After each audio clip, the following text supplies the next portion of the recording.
아빠, 저 아이는 제 형제예요. 명동거리 한복판에서 태림의 말이 도현의 피를 얼어붙게 했다. 그곳에 그가 있었다. 꿀색 눈동자, 밝은 색 머리카락, 곧은 코를 가진 소년, 태림과 똑같이 생겼지만 낡은 옷을 입고 얼굴에 먼지가 묻어 있었다. 그들의 시선이 마주쳤을 때 도현은 발 아래 땅이 사라지는 느낌이 들었다. 기억의 섬광이 그를 강타했다. 강수아, 그의 전 가정부가 해고된 후 그의 집을 눈물을 흘리며 떠나던 모습, 정확히 7년 전이었다. 엄마는 돌아가셨어요. 아빠는 없어요. 라고 소년이 질문을 받았을 때 대답했다. 소년의 작고 마른 몸은 가을의 차가운 바람에 약간 떨고 있었다. 찢어진 티셔츠 아래로 갈비뼈가 보였고 신발에는 구멍이 나 있었으며 어두운 얼룩들이 그의 팔과 얼굴을 덮고 있었다. 하지만 그 더러움과 버려짐의 층 아래에서도 그 특징은 틀림없었다. 같은 눈 모양, 같은 턱선, 심지어 말할 때 고개를 살짝 기울이는 습관까지 태림이 하는 것과 정확히 같았다. 도현은 목의 덩어리가 형성되는 것을 느꼈다. 이 유사성은 우연일 수 없었다. 하지만 어떻게, 언제, 그의 마음은 수년 전 어느 밤 수아가 파티 준비를 마무리하기 위해 늦게까지 남아있었던 때로 돌아갔다. 와인, 외로움, 아내의 죽음 이후 공유된 슬픔 속에서의 위로, 이름이 뭐니? 그는 거의 들리지 않는 목소리로 물었다. 정환이요. 소년이 대답했다. 그의 눈, 태림의 것과 같은 눈, 이 잘 차려입은 낯선 사람에게서 무언가 친숙한 것을 찾는 듯이 도현의 눈을 응시했다. 도현의 손목시계가 마치 1톤의 무게처럼 느껴졌다. 7년. 수아가 그의 삶에서 사라진 지 정확히 7년이 지났다. 그리고 지금 그 앞에는 그의 아들의 쌍둥이처럼 보이는 소년이 서울 거리에 버려져 있었다. 저희 채널에 오신 것을 환영합니다. 매일 새로운 이야기를 가져오니 놓치지 않으시려면 구독하는 것을 잊지 마세요. 명동의 거리는 늦은 오후의 햇살로 반짝이고 있었다. 양도현은 느슨한 걸음으로 아들 태림의 작은 손을 잡고 걸어가고 있었다. 주말이었고 그는 평소보다 늦게 회사를 나왔다. 항상 그랬듯이 일에 파묻혀 살았지만 7살 아들을 위해 시간을 내려고 노력하는 중이었다. 은행 임원의 자리는 그에게 많은 것을 주었지만 가족과의 시간을 빼앗아갔다. 아빠, 저기 봐요. 태림이 갑자기 멈춰서서 손가락으로 가리켰다. 도현은 인내심을 가지고 미소를 지었다. 아이는 항상 모든 것에 놀라워했다. 뭐가 보이니? 태림아. 하지만 태림의 얼굴은 평소와 달랐다. 그 눈빛이 진지했다. 저기 앉아있는 아이, 제 형제예요. 도현은 가볍게 웃었다. 무슨 소리니? 형제라니, 태림아. 넌 외동이잖아. 아니에요, 아빠. 저 아이를 봐요. 제 얼굴과 똑같아요. 도현은 아들의 머리를 쓰다듬으며 계속 걸으려 했다. 하지만 태림은 고집스럽게 발을 굳혔다. 그제서야 도현은 아들이 가리키는 방향을 제대로 바라보았다. 골목 모퉁이 작은 상점 앞 계단에 한 소년이 앉아 있었다. 낡은 옷을 입고 작은 종이박스 위에 앉아 행인들을 바라보고 있었다. 도현의 심장이 한번 크게 뛰었다. 그 아이는 정말로 태림을 닮아 있었다. 똑같은 꿀색 눈동자, 곧은 코, 그리고 태림이 가진 독특한 인맥까지. 도현의 머릿속에 갑자기 7년 전의 기억이 번개처럼 스쳐 지나갔다. 그 당시의 가정부, 강수아, 그녀가 갑자기 사라진 날, 여기서 기다려. 도현이 태림에게 단호하게 말했다. 도현은 천천히 그 아이에게 다가갔다. 가까이 가자 더욱 분명해졌다. 그 아이의 얼굴은 마치 태림의 거울 이미지 같았다. 이름이 뭐니? 도현이 조심스럽게 물었다. 아이는 경계심 없이 그를 바라보았다. 정환이요. 몇 살이니? 7살이요. 도현의 머릿속에서 숫자들이 빠르게 계산되었다. 7살. 강수아가 갑자기 사라진 그 시기와 정확히 일치했다. 엄마는 어디 계시니? 돌아가셨어요. 2달 전에요. 정환의 목소리는 감정 없이 사실만을 전달했다. 아빠는 없어요. 아이의 대답은 단호했다. 도현은 갑자기 숨이 막히는 듯한 느낌이 들었다. 그는 한 걸음 물러섰다. 그리고 또 한 걸음. 아이는 계속 그를 바라보았다. 그 눈빛에는 비난도 기대도 없었다. 그저 현실을 받아들인 듯한 체념의 눈빛이었다. 정화나. 도현의 입에서 이름이 나왔지만 더 이상의 말은 이어지지 않았다.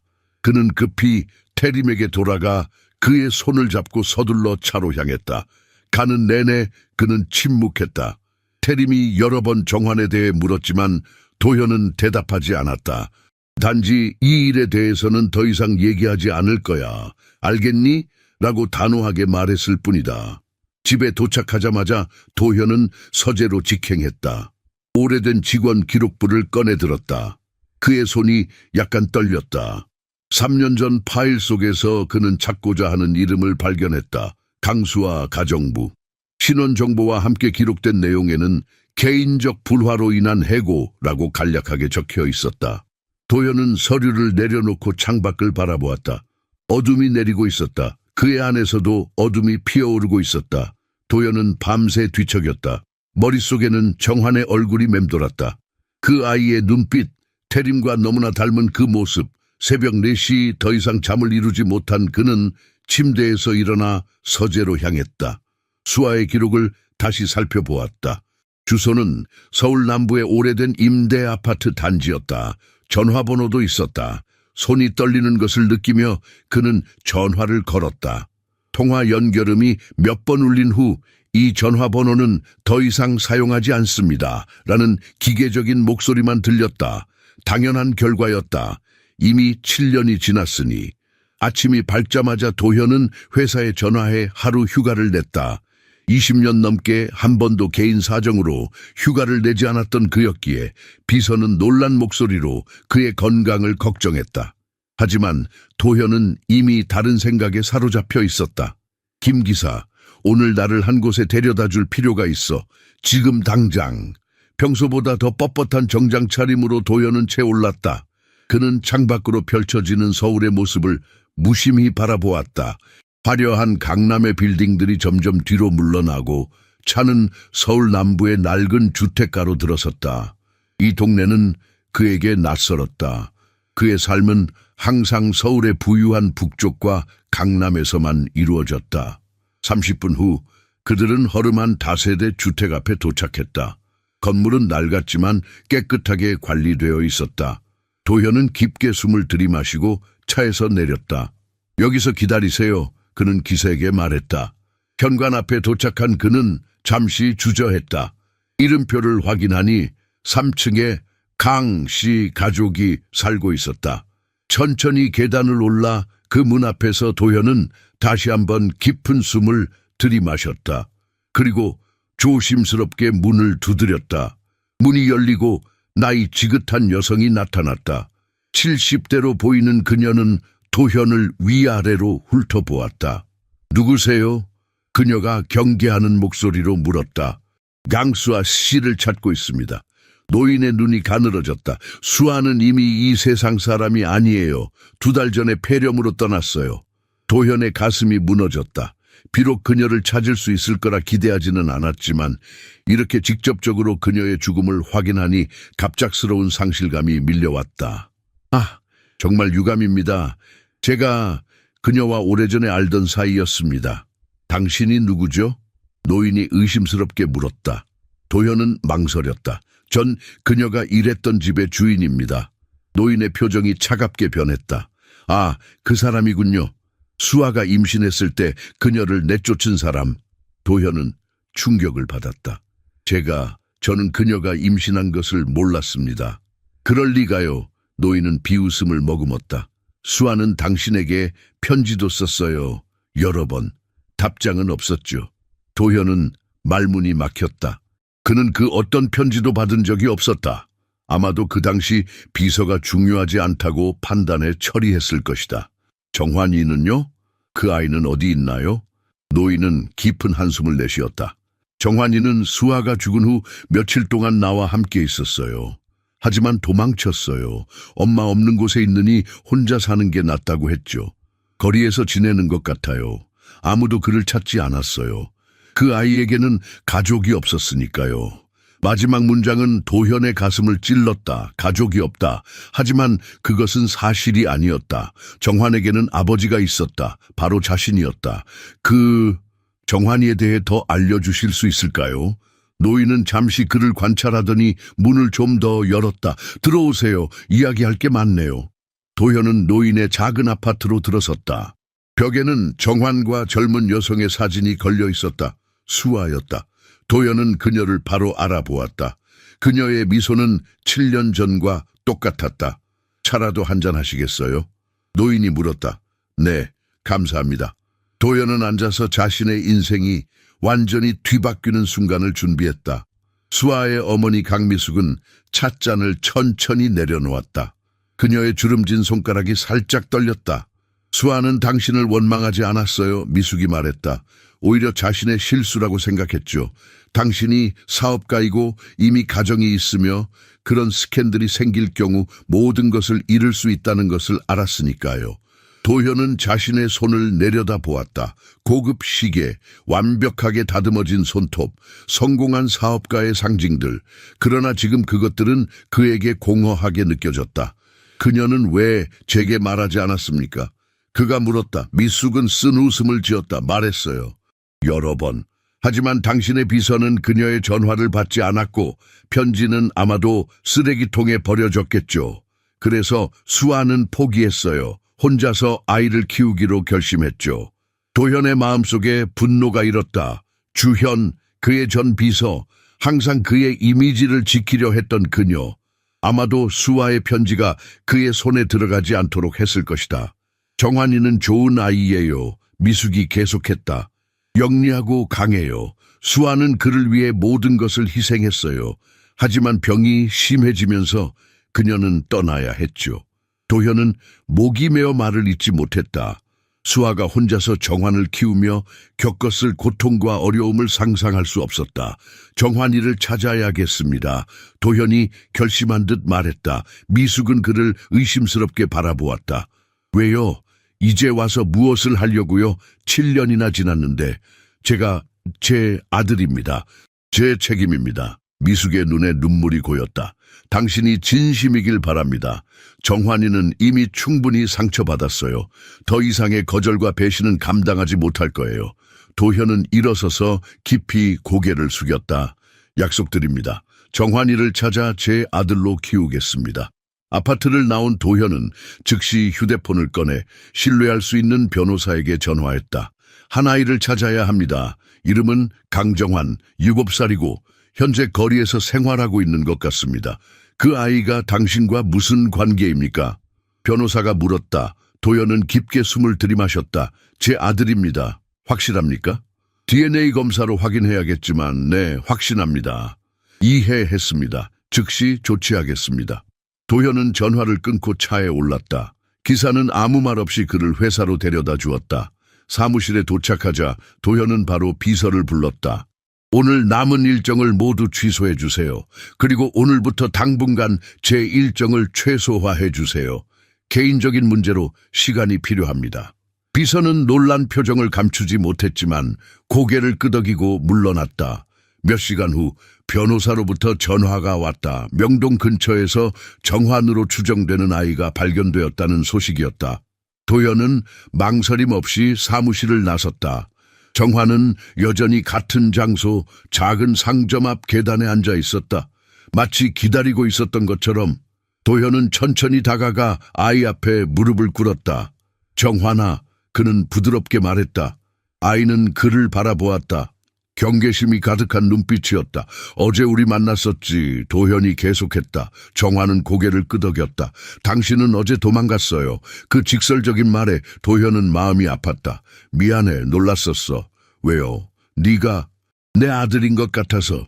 정환은 아무런 반응을 보이지 않았다. 알아요. 도현은 놀랐다. 알고 있었니? 엄마가 말해줬어요. 아빠는 좋은 사람이지만 우리를 모른다고요. 우리가 당신 인생을 망칠 수 있으니까 찾지 말라고 했어요. 수아의 배려심이 도현을 더욱 부끄럽게 만들었다. 그녀는 끝까지 그를 보호하려 했던 것이다. 이제 알게 되었어. 그리고 너를 찾았어. 왜요? 정환의 질문은 단순했지만 그 안에는 깊은 의미가 담겨 있었다. 네가 내 아들이니까 이제부터 내가 너를 돌볼 거야. 정환은 고개를 저었다. 필요 없어요. 혼자 잘 지낼 수 있어요. 도연은 아이의 완고함에 놀랐다. 7살 아이라고는 믿기지 않을 만큼 독립적이고 강인했다. 그럴지도 모르지만 그렇게 하지 않아도 돼. 이제 내가 있어. 정환은 여전히 의심스러운 눈빛이었다. 당신은 부자예요. 저는 더러워요. 안 맞아요. 도현은 가슴이 찢어지는 듯한 고통을 느꼈다. 이 어린아이가 이미 사회적 차별과 경제적 불평등을 이해하고 있다는 사실이 충격적이었다. 정환아, 우선 뭔가 먹자. 배고프지?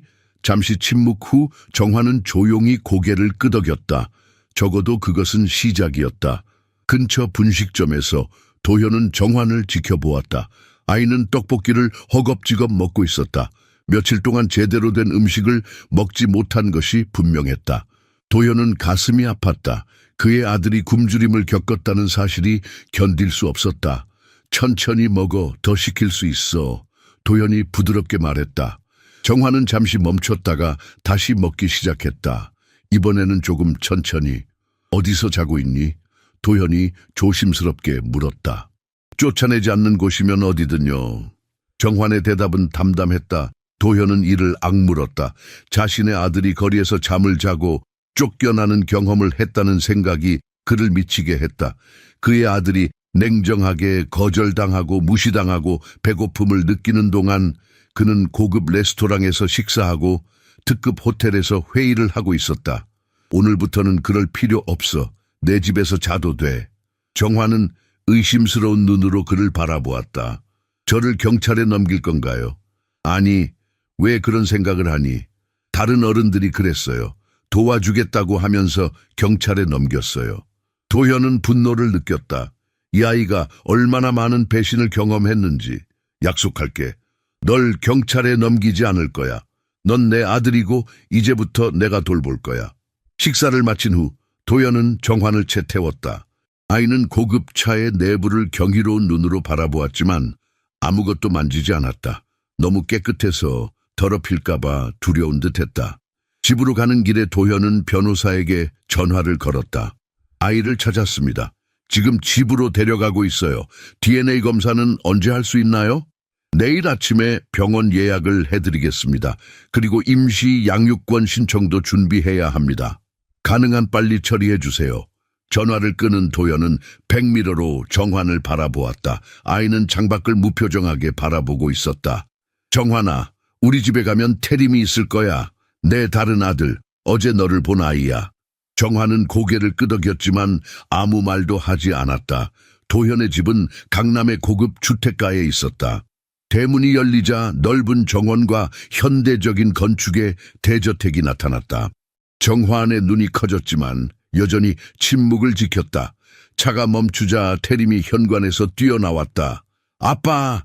태림이 외쳤다. 그러다 뒷좌석에 정환을 발견하고 환하게 웃었다. 형제라고 말했잖아요.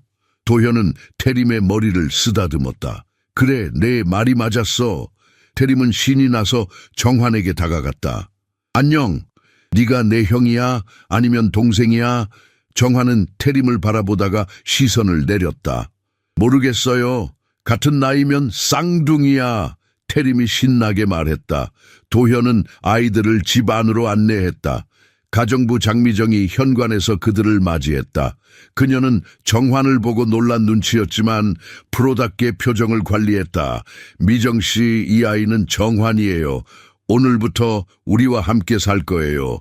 손님 방을 준비해 주세요. 네, 사장님. 미정의 목소리는 평소와 같았지만 그녀의 눈빛에서 도연은 수많은 질문을 읽을 수 있었다. 저녁이 되자 도연은 정환에게 새 옷과 세면 도구를 주었다. 아이는 망설이며 물건들을 받았다. 그의 손이 약간 떨렸다. 평생 이렇게 새 것을 받아본 적이 없었던 것이 분명했다. 목욕하고 싶니? 도현이 물었다. 정환은 조용히 고개를 끄덕였다. 미정이 아이를 욕실로 안내했다. 그 사이 도현은 서재로 향했다.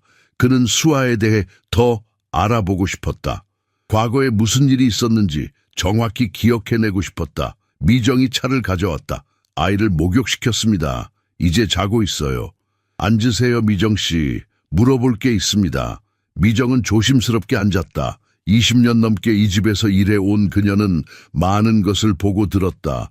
강수아 씨를 기억하세요? 도현이 물었다. 미정의 표정이 굳어졌다. 네, 물론입니다. 왜 그녀가 떠났는지 기억나세요?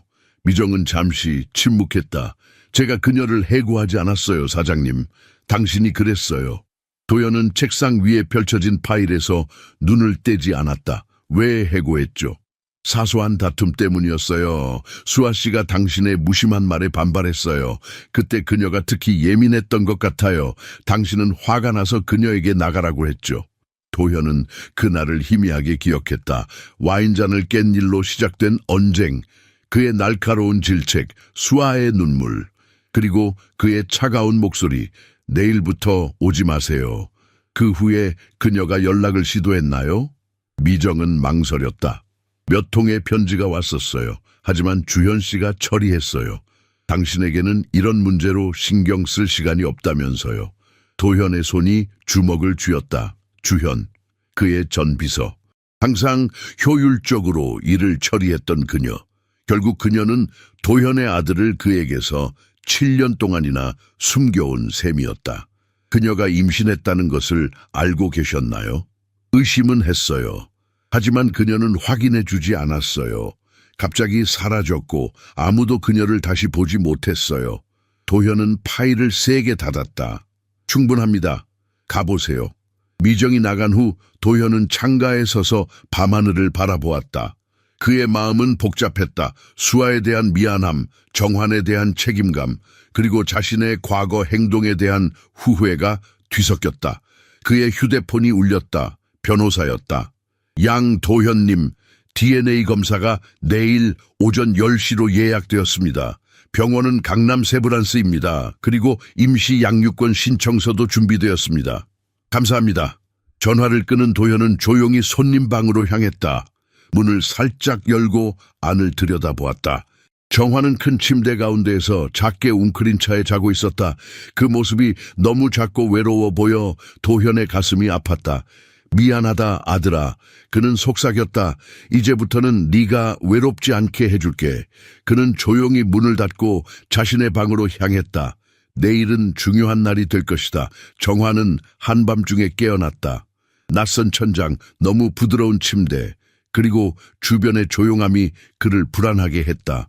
그는 엄마가 돌아가신 후 처음으로 실내에서 자는 것이었다. 지난 2달 동안 그는 버려진 건물 구석이나 지하철역 근처, 때로는 공원 벤치에서 잠을 청했다. 천천히 일어나 창가로 걸어간 정화는 밖을 내다보았다. 넓은 정원과 그 너머로 보이는 서울의 불빛들, 마치 다른 세계에 온 것 같은 기분이었다. 엄마. 그는 창문에 이마를 기대며 속삭였다. 어떻게 해야 할지 모르겠어요. 수아는 항상 그에게 아버지에 대해 좋은 이야기만 들려주었다. 내 아빠는 좋은 사람이야. 다만 우리를 모를 뿐이지. 하지만 정화는 의심이 많았다. 왜 지금에서야 그를 찾아왔을까? 그리고 곧 그를 버리지는 않을까? 문이 살짝 열리는 소리에 정화는 재빨리 침대로 돌아가 이불을 뒤집었었다. 누군가 조용히 들어와 그의 침대 옆에 앉았다. 잠 못 자니? 태림의 작은 목소리였다. 정화는 천천히 이불을 내렸다. 달빛 아래 태림의 얼굴이 자신과 얼마나 닮았는지 다시 한번 느꼈다. 안 졸려요.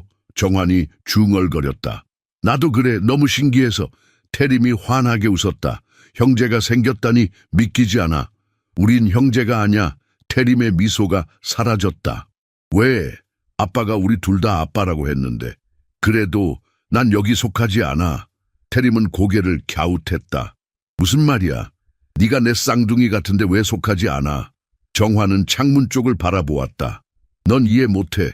넌 항상 여기 있었잖아. 큰 집, 좋은 침대, 비싼 옷. 내 침대도 이제 여기 있어.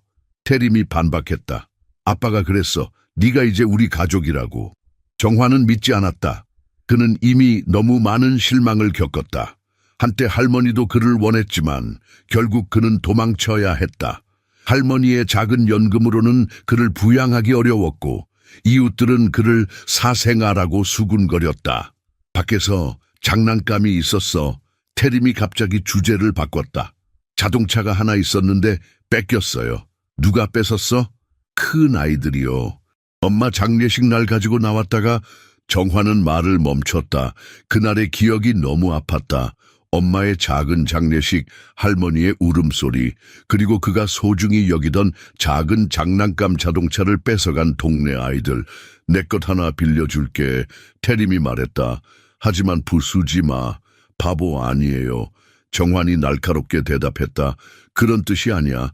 그냥 내 장난감을 많이 아끼니까. 침묵이 내려앉았다. 두 아이는 서로를 바라보았다. 너도 엄마 없어? 정환이 조심스럽게 물었다. 응, 내가 아기였을 때 돌아가셨어. 기억 안 나. 태림의 목소리가 작아졌다. 아빠가 사진을 보여줬는데 정말 예뻤어. 난 내 엄마 기억해요. 정환이 말했다. 매일 밤 자장가를 불러주셨어. 이제는 어떤 노래였는지 기억이 안 나지만 태림은 정환의 손을 잡았다. 처음에 정환은 움츠러들었지만 태림의 따뜻한 손을 뿌리치지 않았다. 이제 형제니까 내가 널 지켜줄게.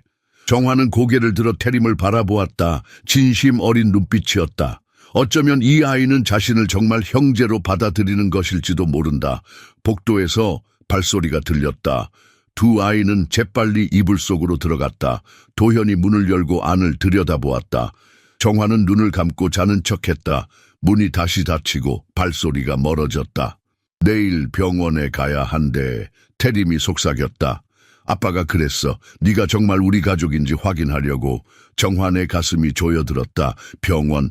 그는 병원을 싫어했다. 엄마가 그곳에서 돌아가셨다. 가기 싫어요. 괜찮아. 난 매일 아프지만 아빠가 항상 같이 가주셔. 태림이 안심시켰다. 침만 조금 놓으면 돼. 정환은 대답하지 않았다. 그는 다음날 일어날 일들을 두려워했다. 만약 검사 결과가 그가 정말 이 남자의 아들이 아니라고 나온다면, 그렇다면 그는 다시 거리로 쫓겨날 것이다. 아침이 밝았다. 도현은 이미 샤워를 마치고 단정한 옷차림으로 아이들을 기다리고 있었다. 태림은 곧 나타났지만 정환은 보이지 않았다.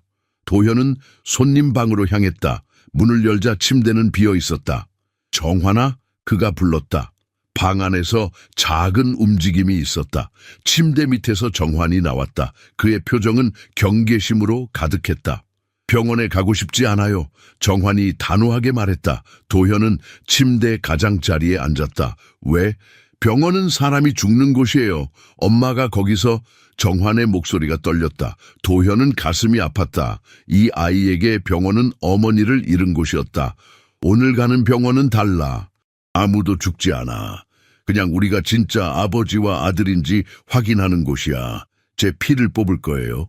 조금만. 도현이 설명했다. 많이 아프지 않을 거야. 약속해. 정환은 여전히 의심스러운 눈치였다. 그러더니 갑자기 물었다. 만약 제가 당신 아들이 아니면 어떻게 해요? 도현은 그 질문에 준비되어 있지 않았다. 하지만 진심으로 대답했다. 넌 내 아들이야. 난 그걸 느낄 수 있어. 하지만 만약 검사 결과가 다르게 나와도 상관없어. 이미 네가 여기 있고 그건 바뀌지 않을 거야. 정환은 도현의 눈을 똑바로 바라보았다. 그의 작은 눈에는 너무 많은 지혜와 의심이 담겨 있었다. 그럼 왜 검사해요? 법적으로 필요해. 너를 공식적으로 내 아들로 인정받기 위해서. 정환은 잠시 생각하더니 천천히 고개를 끄덕였다. 아침 식사 후 그들은 강남 세브란스 병원으로 향했다. 정환은 차 안에서 창밖만 바라보며 아무 말도 하지 않았다. 태림은 반대로 계속 이야기를 했다. 학교에 대해, 친구들에 대해, 정환이 가게 될 같은 학교에 대해. 병원에 도착하자 정환은 도현의 손을 잡았다. 처음으로 스스로 손을 내민 것이었다. 도현은 놀랐지만 기쁘게 그 작은 손을 꼭 잡았다. 다 괜찮을 거야. 그가 약속했다. 검사실로 안내된 그들은 의사의 설명을 들었다. DNA 검사는 간단했다. 면봉으로 구강 내부를 문지르는 것이었다.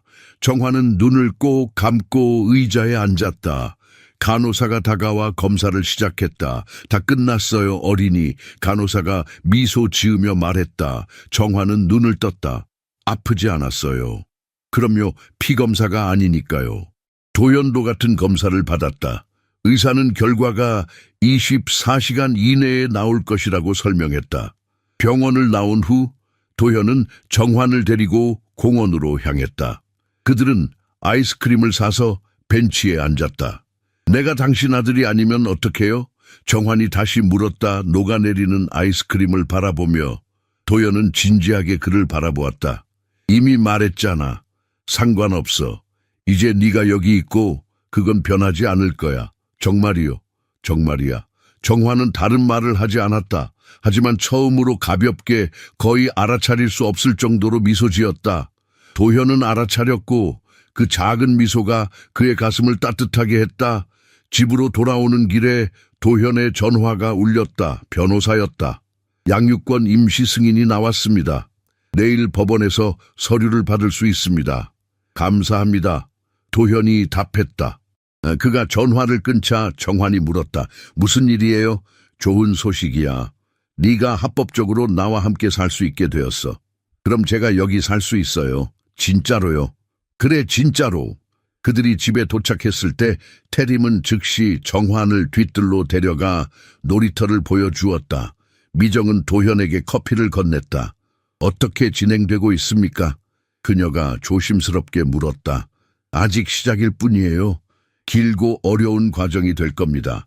아이가 많이 다쳤습니다. 몸도 마음도. 도현은 창밖으로 놀고 있는 아이들을 바라보았다. 태림이 그네를 밀어주고 있었고 정환은 처음으로 소리내어 웃고 있었다. 그 웃음소리가 도현의 귀에 음악처럼 들렸다. 그래요. 하지만 이제 그는 혼자가 아닙니다. 저녁이 되자 도현의 휴대폰이 울렸다. 예상보다 빨리 도착한 검사 결과였다. 그는 깊은 숨을 들이마시고 전화를 받았다. 양도현님, 검사 결과가 나왔습니다. 유전적 일치도가 99.9%입니다. 아이는 확실히 당신의 생물학적 아들입니다. 도현은 숨을 내쉬었다. 이미 알고 있었지만 공식적으로 확인받으니 마음이 편안해졌다. 감사합니다. 그는 전화를 끊었다. 창가에 서서 도현은 멀리 보이는 서울의 불빛을 바라보았다. 그의 인생이 완전히 바뀌었다. 7년 동안 그는 자신의 아들의 존재를 몰랐다. 이제 그 시간을 보상해야 했다. 저녁 식사 시간이 되었지만 정환은 태림과 노는 것을 멈추지 않았다. 도현은 아이들을 지켜보며 미소 지었다. 이제 정환의 얼굴에서 약간의 생기가 돌아오는 것이 보였다. 그 어깨에서 무게가 조금은 덜어진 듯했다. 아이들, 저녁 먹을 시간이야. 도현이 불렀다. 태림은 즉시 달려왔지만 정환은 천천히 따라왔다. 그의 얼굴에는 여전히 경계심이 있었다. 식탁에 앉자 정환은 음식을 바라보았다. 갈비찜, 각종 반찬, 김치, 그리고 밥. 그의 눈이 커졌지만 젓가락을 들지 않았다. 먹어도 돼. 도현이 부드럽게 말했다. 정환은 조심스럽게 젓가락을 들었다. 그는 천천히 음식을 먹기 시작했다. 태림과 달리 그는 거의 소리를 내지 않았다. 도현은 그가 식사 예절에 신경 쓰고 있다는 것을 알 수 있었다. 정환아, 이제 네가 내 아들이라는 것이 공식적으로 확인됐어. 도현이 말했다. 정환은 젓가락을 내려놓고 그를 바라보았다. 정말요? 그래. 그리고 내일 임시 양육권 서류를 받으러 갈 거야. 그러면 네가 합법적으로 나와 함께 살 수 있게 돼. 정환은 아무 말도 하지 않았다. 그는 그저 밥그릇을 바라보았다. 궁금한 게 있니? 도현이 물었다. 학교에 가게 될 거예요. 정환이 조용히 물었다. 그래, 태림이 다니는 학교에. 하지만 준비가 필요할 거야. 네가 학교에 가본 적이 없다고 했지? 정환은 고개를 저었다. 엄마가 집에서 가르쳐 주셨어요. 책 읽는 법이랑 숫자 세는 법이요. 도현은 놀랐다. 수아가 어려운 상황에서도 아들의 교육을 소홀히 하지 않았다는 사실에 감동했다. 잘했구나. 우리는 네가 학교에 적응할 수 있도록 도울 거야. 식사가 끝나고 아이들이 방으로 돌아간 후 도현은 미정을 불렀다. 내일 아이의 옷과 학용품을 사러 갈 겁니다. 그리고 수아 씨에 대해 알고 있는 것을 모두 알려주세요. 미정은 잠시 침묵했다. 수아의 씨는 좋은 사람이었습니다. 진실되고 성실했어요. 당신이 그녀를 해고했을 때 그녀는 이미 임신 초기였을 겁니다. 그녀가 가끔 아파하는 것을 봤어요. 그녀는 정환을 혼자서 키웠나요? 그랬을 겁니다. 그녀의 어머니가 도왔을 수도 있고요. 하지만 그녀의 삶은 쉽지 않았을 거예요. 이 동네에서 미혼모로 살아간다는 것은 도현은 고개를 숙였다. 그는 수아와 정환이 겪었을 고통과 차별을 상상할 수 있었다. 다음 날 아침 정환은 평소보다 일찍 일어났다. 그는 조용히 부엌으로 내려가 도현이 커피를 마시는 것을 발견했다. 안녕하세요. 정환이 거의 속삭이듯 말했다. 도현은 놀라서 고개를 들었다. 안녕 아들아. 아들이라는 단어가 정환의 귀에 이상하게 들렸다. 하지만 불쾌하지는 않았다. 배고파? 도현이 물었다. 정환은 고개를 끄덕였다. 도현은 토스트와 우유를 준비해 그 앞에 놓았다. 정환은 천천히 먹었다. 가끔 도현을 슬쩍 보며 오늘 내 옷을 사러 갈 거야. 도현이 말했다. 그리고 학용품도. 어떠니?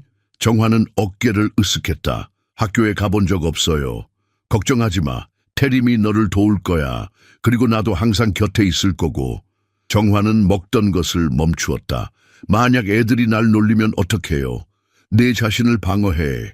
그리고 할 수 없다면 나에게 말해. 이제 아무도 널 무시하지 않을 거야. 도현이 진지하게 말했다. 정환은 시선을 내렸지만 그의 작은 입술 끝이 살짝 올라갔다. 아직 완전한 미소는 아니었지만 시작이었다. 아침 식사 후 그들은 함께 대형 백화점으로 향했다. 정환은 거대한 쇼핑몰에 압도된 듯했다. 그의 작은 손은 도현의 손을 꽉 쥐고 있었다. 태림은 신나게 이리저리 뛰어다니며 옷과 장난감을 가리켰다. 이거 어때? 아니면 이것도 좋아 보여. 정환은 처음에는 아무것도 고르지 않았다. 그저 조용히 태림과 도현을 따라다녔다. 그는 가격표를 흘끗 보고는 놀란 눈으로 도현을 쳐다보곤 했다. 마음에 드는 것을 골라 도현이 격려했다. 정환은 여전히 망설였다. 너무 비싸요. 걱정하지 마. 네가 좋아하는 것을 골라. 한참을 망설이던 정환은 마침내 심플한 청바지와 몇 개의 티셔츠를 골랐다. 그의 선택은 모두 가장 기본적이고 저렴한 것들이었다. 이것만으로 충분해요. 그가 작은 목소리로 말했다. 도현은 속으로 한숨을 쉬었다. 이 아이는 자신이 가치 없다고 느끼도록 자랐다. 그것을 바꾸기 위해서는 시간이 필요할 것이다. 태림이 갑자기 큰 소리로 외쳤다. 이거 봐. 이게 너한테 어울릴 거야. 그는 화려한 공룡 무늬가 그려진 티셔츠를 들고 있었다. 정환의 눈이 반짝였다. 정말요? 정환이 물었다. 티셔츠를 바라보며. 그리고 네가 마음에 들지 않으면 내 것 중 하나를 빌려줄게. 하지만 이제 네가 여기 있으니까 너도 선택해야 해. 태림이 단호하게 말했다. 정환은 조심스럽게 티셔츠를 양손으로 잡고 마치 보물을 대하듯 살펴보았다. 그런 다음 그의 얼굴에 진짜 미소가 번졌다. 이거 살래요. 그가 말했다. 도현은 가슴이 따뜻해지는 것을 느꼈다. 작은 진전이었지만 의미 있는 한 걸음이었다. 그들은 계속해서 쇼핑을 했다. 시간이 지날수록 정환은 조금씩 마음을 열기 시작했다. 그는 여전히 가장 비싼 것들은 피했지만 적어도 자신이 진정으로 좋아하는 것들을 고르기 시작했다. 학용품 코너에서 정환은 처음으로 흥분을 보였다. 그는 다양한 색연필과 노트를 바라보며 눈을 반짝였다. 그림 그리는 거 좋아해? 도현이 물었다. 정환은 고개를 끄덕였다. 엄마가 가끔 종이를 가져다 주셨어요. 그림 그리는 게 재밌었어요. 도현은 즉시 고급 스케치북과 다양한 색상의 색연필 세트를 카트에 담았다. 정환의 얼굴이 밝아졌다. 쇼핑을 마치고 집으로 돌아오자 정화는 자신의 새 물건들을 조심스럽게 방에 정리했다. 도현은 문간에 서서 그를 지켜보았다. 정화는 각 물건을 마치 귀중한 보물처럼 다루었다. 정화나 도현이 불렀다. 아이가 고개를 들었다. 이제 내 것이야.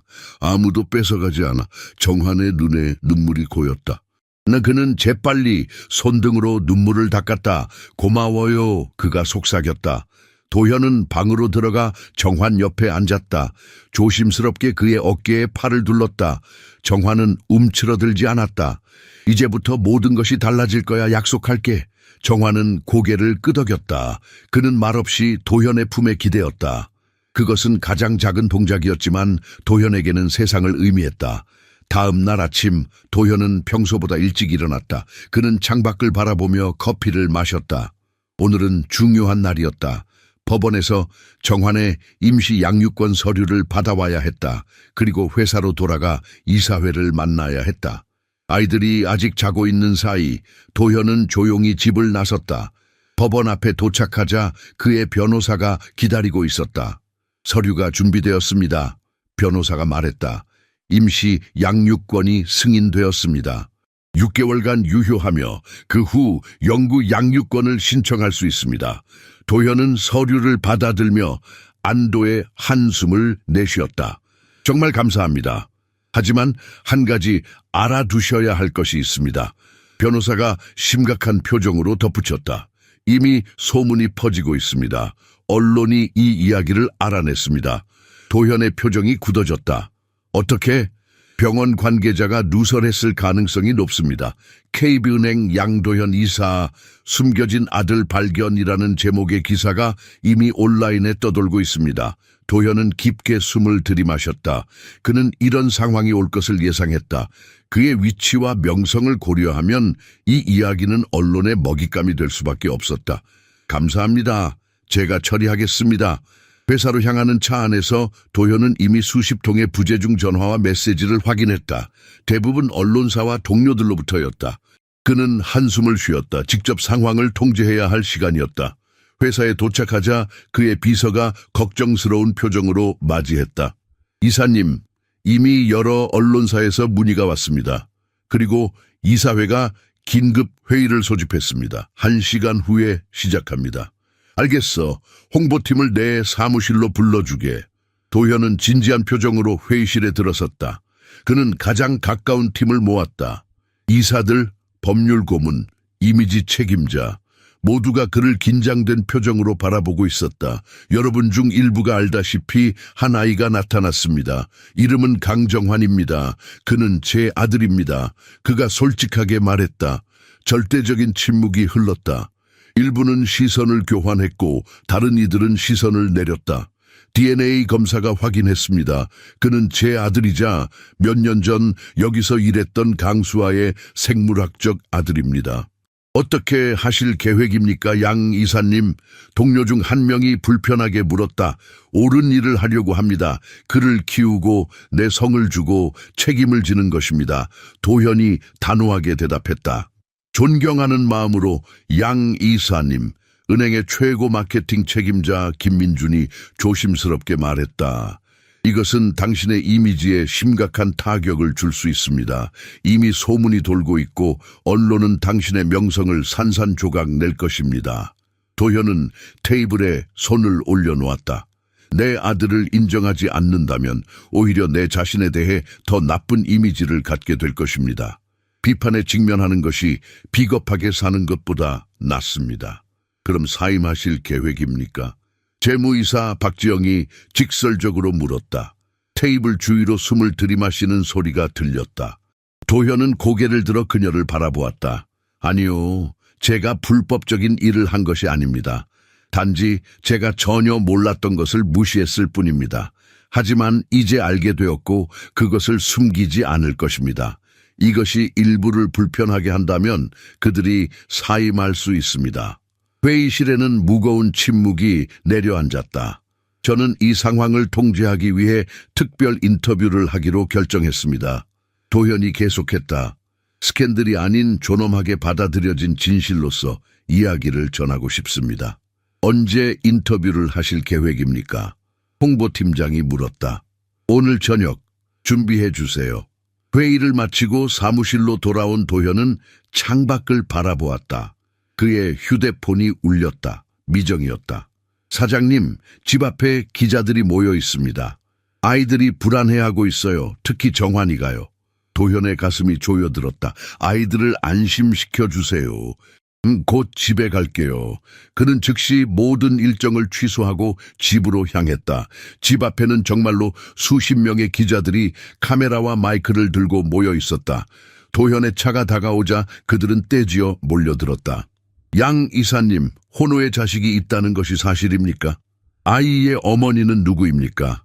왜 지금까지 숨겨왔습니까? 경비원들이 도현이 안전하게 들어갈 수 있도록 길을 열어주었다. 그는 아무 말도 하지 않고 집으로 들어갔다. 거실에서 태림은 창문을 통해 호기심 어린 눈으로 바깥을 내다보고 있었지만 정환은 보이지 않았다. 정환이는 어디 있어? 도현이 물었다. 자기 방에 숨어 있어요. 태림이 대답했다. 저 사람들이 우리 집에 왜 왔어요? 우리가 뭘 잘못했어요? 도현은 아들의 머리를 쓰다듬었다. 아니, 태림아, 우리는 아무것도 잘못하지 않았어. 저 사람들은 그저 우리 가족에 대해 궁금해하는 거야. 그는 곧바로 정환의 방으로 향했다. 문을 노크했지만 대답이 없었다. 조심스럽게 문을 열자 방은 비어있는 것처럼 보였다. 그러나 침대 밑을 보니 정환이 웅크리고 있었다. 정환아, 도현이 부드럽게 불렀다. 나와 이야기하자. 정환이 천천히 침대 밑에서 나왔다. 그의 눈은 두려움으로 가득했다. 저 사람들이 저를 데려갈 거예요? 그가 떨리는 목소리로 물었다. 도현은 가슴이 찢어지는 듯한 고통을 느꼈다. 그는 정환 앞에 무릎을 꿇고 아이의 어깨에 손을 올렸다. 아니, 절대 그렇지 않아. 저 사람들은 그저 우리 이야기가 궁금한 거야. 하지만 아무도 너를 데려갈 수 없어. 넌 내 아들이고 이제 법적으로도 그렇게 인정받았어. 정환의 눈에 의심이 가득했다. 왜 저렇게 많은 사람들이 우리에 대해 알고 싶어 해요? 도현은 한숨을 쉬었다. 이 복잡한 상황을 7살 아이에게 어떻게 설명해야 할지 고민했다. 사람들은 다른 사람들의 이야기에 관심이 많아. 특히 내가 은행에서 중요한 일을 하기 때문에 더 많은 사람들이 궁금해하는 거야. 하지만 걱정하지 마. 내가 모든 것을 처리할게. 사람들이 저를 이상하게 볼 거예요? 정환이 물었다. 어쩌면 그럴지도 몰라. 하지만 그건 그들의 문제야. 우리의 문제가 아니야. 우리는 우리가 옳다고 생각하는 일을 할 거야. 정환은 도현의 눈을 바라보았다. 그의 작은 얼굴에는 어른스러운 이해의 표정이 있었다. 알겠어요. 그가 말했다. 그럼 우리가 무엇을 해야 하나요? 도현은 미소 지었다. 이 작은 아이의 강인함에 놀랐다. 나는 오늘 저녁 인터뷰를 할 거야. 사람들에게 진실을 말하려고. 저녁이 되자 도현의 집 서재는 방송 장비로 가득 찼다. 그는 카메라를 향해 앉아 마지막 준비를 하고 있었다. 화장도 없이, 과도한 연출도 없이 그저 진솔한 모습 그대로. 3분 후에 생방송 시작합니다. 감독이 알렸다. 도현은 깊게 숨을 들이마셨다. 그의 마음은 이상하게도 평온했다. 이것이 옳은 일임을 알고 있었다. 방송이 시작되자 그는 카메라를 똑바로 바라보았다. 안녕하십니까. 저는 양도현입니다. 저는 사업가이고 호라비이며 아버지입니다. 그는 잠시 숨을 골랐다. 최근에 저는 7살 된 아들이 있다는 것을 알게 되었습니다. 그의 이름은 강정환입니다. 그의 어머니는 몇 년 전 저희 집에서 가정부로 일했던 강수아 씨입니다. 수아 씨는 2달 전 폐렴으로 돌아가셨고 이제 정환이는 저와 함께 살고 있습니다. 인터뷰어는 그를 주의 깊게 관찰했다. 왜 지금 이 사실을 공개하기로 결정하셨습니까? 침묵이 이를 더 악화시킬 뿐이라는 것을 배웠기 때문입니다. 이 아이는 세상이 그가 누구인지 알 권리가 있고 저 역시 제 실수를 바로잡을 권리가 있습니다. 아들이 있다는 사실을 정말 몰랐다고 주장하시는 겁니까? 도현은 고개를 끄덕였다. 네, 강수아 씨는 여러 번 연락을 시도했지만 당시 제 비서가 그 메시지를 차단했습니다. 저는 그녀가 임신했다는 사실을 전혀 알지 못했습니다. 그러면 왜 그녀를 해고했습니까? 도현은 잠시 침묵했다. 사소한 다툼 때문이었습니다. 제가 지나치게 반응했고 그녀를 부당하게 대했습니다. 그것은 제 인생에서 가장 큰 실수 중 하나였습니다. 이 상황이 당신의 경력과 은행의 이미지에 미칠 영향에 대해 걱정하지 않으십니까? 도연은 직설적으로 대답했다. 물론 걱정합니다. 하지만 제 아들을 인정하지 않는 것보다 그런 결과를 감수하는 것이 낫습니다. 정환이는 제 아들입니다. 그리고 저는 그를 자랑스럽게 세상에 소개하고 싶습니다. 인터뷰가 계속되는 동안 정환은 태림과 함께 TV 앞에 앉아 있었다. 미정이 그들 옆에 앉아 상황을 설명해주고 있었다. 아빠가 왜 저렇게 심각해 보여요? 태림이 물었다. 중요한 일이라서 그래. 미정이 부드럽게 대답했다. 정환은 화면을 뚫어지게 바라보았다. 그는 도현이 말하는 모든 것을 이해하지는 못했지만 한 가지는 분명했다. 이 남자는 그를 자신의 아들로 인정하고 있었다. 공개적으로 부끄러움 없이. 아빠가 날 좋아하나 봐. 정환이 작은 목소리로 말했다. 태림은 활짝 웃었다. 당연하지. 아빠는 우리 둘 다 정말 많이 사랑해. 인터뷰가 끝나고 도현이 서재에서 나오자 두 아이가 그를 기다리고 있었다. 태림은 즉시 달려가 그를 껴안았다. 정환은 망설이다가 천천히 다가갔다.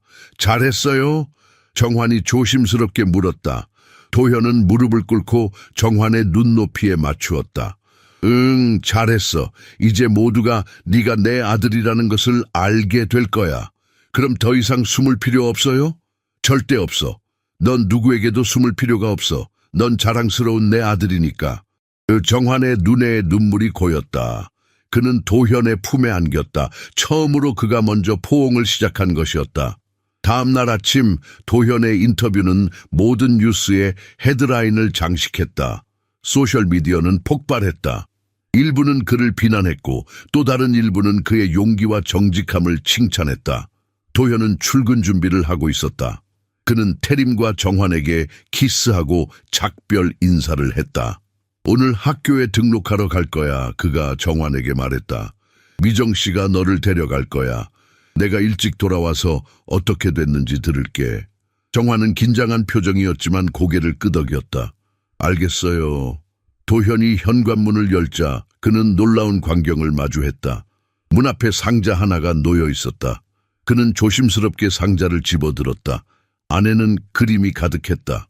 아이가 그린 그림들. 그리고 접힌 편지 한 장과 사진 한 장이 있었다. 사진 속에는 갓 태어난 아기를 안고 있는 수아의 모습이 담겨 있었다. 그녀의 얼굴은 지쳐 있었지만 눈은 행복으로 빛나고 있었다. 도현은 떨리는 손으로 편지를 펼쳤다. 도현 씨에게 만약 언젠가 이 편지를 읽고 계신다면 당신이 정환이를 찾았다는 뜻입니다. 단지 내가 나쁜 일을 하고 싶지 않았다는 것을 알아주셨으면 해요. 그저 그가 자신이 누구인지 알기를 원했습니다. 더 주장하지 않은 것에 대해 날 미워하지 마세요. 두려움과 수치심이 날 침묵하게 했습니다. 정환이는 좋은 아이입니다. 당신을 닮았어요. 똑똑하고 강하고 자존심이 강합니다. 그에게 제가 해주지 못한 것들을 해주세요. 그리고 무엇보다 그를 사랑해주세요. 수아 올림. 도현의 눈에서 눈물이 흘러내렸다. 정환이 옆에 조용히 서 있는 것을 그는 알아차리지 못했다. 이걸 엄마가 썼어요? 아이가 물었다. 도현은 고개를 들어 정환을 바라보았다. 그래. 정환은 아무 말도 하지 않았다. 그는 그저 도현에게 다가가 그의 옆에 서서 사진을 바라보았다. 그리고 조용히 말했다. 날 찾아줘서 고마워요. 정환은 그날 밤 끔찍한 악몽에 시달렸다. 꿈에서 그는 어머니의 마지막 순간을 다시 보고 있었다. 창백한 얼굴, 힘없이 그의 손을 잡던 차가운 손가락, 그리고 마지막 숨을 내쉬는 순간의 고요함. 땀에 흠뻑 젖어 잠에서 깼을 때 그는 처음에 자신이 어디에 있는지 기억하지 못했다. 하지만 곧 모든 것이 기억났다. 새집, 새아버지 태림, 그리고 오늘은 첫 등교일. 정화는 천천히 침대에서 일어나 창밖을 바라보았다. 아직 어두웠지만 동쪽 하늘이 조금씩 밝아지고 있었다. 그는 조용히 옷장으로 가서 어제 도현과 함께 고른 새 교복을 꺼냈다. 깨끗하고 다림질된 셔츠와 바지, 그리고 새 가방, 모든 것이 완벽했다. 하지만 정환의 마음은 두려움으로 가득했다. 학교는 그에게 완전히 낯선 세계였다. 엄마는 그에게 집에서 기본적인 읽기와 쓰기, 수학을 가르쳤지만 다른 아이들과 함께 공부해 본 적은 없었다. 정환아, 일어났니? 문 밖에서 도현의 목소리가 들렸다. 네. 정환이 조용히 대답했다. 도현이 문을 열고 들어왔다. 그는 이미 회사에 갈 준비를 마친 상태였다. 잘 잤어? 도현이 물었다. 정환은 고개를 끄덕였다. 악몽에 대해 말하고 싶지 않았다. 긴장되니? 이번에는 정환이 솔직하게 대답했다. 네, 많이요. 도현은 미소 지으며 정환의 어깨에 손을 올렸다. 괜찮아. 첫날은 누구나 긴장하는 법이야. 하지만 태림이 같은 반이니까 도움을 많이 받을 수 있을 거야. 아침 식사 시간 정환은 거의 먹지 않았다. 위가 뒤틀리는 느낌이 들었다. 태림은 반대로 신나게 수다를 떨며 학교에 대한 이야기를 쏟아냈다. 우리 선생님은 정말 착하셔. 그리고 우리 반 애들도 대부분 재밌어. 네가 좋아할 거야, 정환아. 정환은 그저 고개를 끄덕일 뿐이었다. 도현은 그의 불안을 알아차리고 격려의 미소를 보냈다. 모든 일에는 첫 번째가 있어. 오늘은 그냥 학교를 경험하는 날이라고 생각하렴. 잘할 필요도, 모든 것을 다 알 필요도 없어. 출발 시간이 되자 도현은 두 아이를 차에 태웠다. 그는 오늘만큼은 직접 아이들을 학교에 데려다 주기로 했다. 정환의 첫 등교일은 특별했다. 학교로 가는 길에 정환은 창밖만 바라보았다. 그의 작은 손은 가방을 꽉 쥐고 있었다. 도현은 백미러로 그의 모습을 지켜보았다. 그 작은 얼굴에는 너무 많은 걱정이 담겨 있었다. 학교 정문 앞에 도착하자 많은 학생들이 등교하고 있었다. 정환은 그들을 바라보며 숨을 깊게 들이마셨다. 괜찮아, 정환아. 도현이 말했다. 내가 함께 들어갈게. 그들이 교문을 통과하자 몇몇 학생들이 태림과 정환을 주목했다. 아마도 어제의 뉴스 때문일 것이다. 일부 학부모들도 수군거리며 그들을 바라보았다. 교실 앞에 도착하자 담임 선생님인 김지원 선생님이 그들을 맞이했다. 안녕하세요, 양 이사님. 그리고 이 아이가 정환이구나. 정환은 뒤로 물러서려 했지만 도현이 부드럽게 그의 어깨를 잡았다. 네, 이 아이가 정환입니다. 오늘부터 이 학교에 다니게 되었습니다. 지원 선생님은 정환의 눈높이에 맞춰 무릎을 굽혔다. 정환아, 우리 반에 온 것을 환영해. 태림이가 내 짝이 될 거야. 함께 많은 것을 배우고 재미있게 지내자. 정환은 고개를 숙인 채 작은 목소리로 네 라고 대답했다. 태림은 신나게 교실로 뛰어들어갔지만 정환은 여전히 문간에 서 있었다. 그는 뒤돌아 도현을 바라보았다. 그의 눈에는 두려움이 가득했다. 가야 해요. 그가 작은 목소리로 물었다. 도현은 무릎을 꿇고 정환의 눈높이에 맞추었다. 가야 해. 하지만 걱정하지 마. 몇 시간 후면 내가 데리러 올게. 그리고 태림이가 항상 내 곁에 있을 거야. 정환은 입술을 깨물며 고개를 끄덕였다. 그는 천천히 교실로 들어갔다. 도현은 그가 자리에 앉을 때까지 지켜보았다. 태림이 즉시 옆자리에 앉아 다른 아이들에게 정환을 소개하기 시작했다. 저기가 내 쌍둥이 형제 정환이야. 이제 우리 함께 살아. 일부 아이들은 호기심 어린 눈으로 정환을 바라보았고 다른 아이들은 무관심했다. 한 여자아이가 손을 들어 인사했고 정환은 부끄럽게 고개를 숙였다. 도현은 안도의 한숨을 내쉬었다. 첫 단계는 무사히 넘긴 것 같았다. 그는 지원 선생님과 간단히 이야기를 나눈 후 학교를 떠났다. 정환이가 학교에 적응할 수 있도록 도와주세요. 그동안 정규 교육을 받지 못했습니다. 걱정 마세요, 양 이사님. 정환이가 잘 적응할 수 있도록 최선을 다하겠습니다. 도현은 마지막으로 교실을 들여다보았다. 정환은 이미 수업에 집중하고 있었다. 그의 작은 얼굴은 진지했고 눈은 선생님의 모든 동작을 놓치지 않으려는 듯 집중되어 있었다. 정환의 첫 등교일은 생각보다 순조롭게 진행되었다. 태림의 친구들은 호기심에 찬 눈으로 정환을 관찰했지만 대부분 친절했다. 선생님도 정환이 따라가지 못하는 부분에 대해 인내심을 보였다. 하지만 쉬는 시간 몇몇 아이들이 정환에게 다가왔다. 너 진짜 양도현 아들이야. 한 남자아이가 물었다. 정환은 고개를 끄덕였다. 그런데 왜 이제 왔어? 어디 있었어? 다른 아이가 물었다. 정환은 대답하지 않았다. 그는 시선을 내리깔았다. TV에서 봤어. 내 엄마가 가정부였다며? 키가 큰 남자아이가 말했다. 그럼 너는 스캔들의 아이네? 태림이 즉시 나섰다. 그만해. 정환이는 내 형제야. 하지만 그 말은 상황을 더 악화시켰다. 쌍둥이라더니 진짜 아니지? 너희 엄마가 다르잖아. 너는 진짜 양가의 아들이 아니야. 그냥 불쌍해서 데려온 거지. 정환의 얼굴이 창백해졌다. 그의 손은 떨리기 시작했다. 태림이 계속 항의했지만 아이들의 말은 정환의 마음속 깊은 곳에 있는 두려움을 건드렸다. 그는 정말로 이곳에 속하지 않는 것일까? 다행히 선생님이 교실로 돌아왔고 아이들은 자리로 돌아갔다. 정환은 나머지 수업 시간 내내 고개를 숙인 채 조용히 있었다. 태림이 여러 번 그에게 말을 걸었지만 그는 거의 대답하지 않았다. 하교 시간 약속대로 도현이 직접 아이들을 데리러 왔다.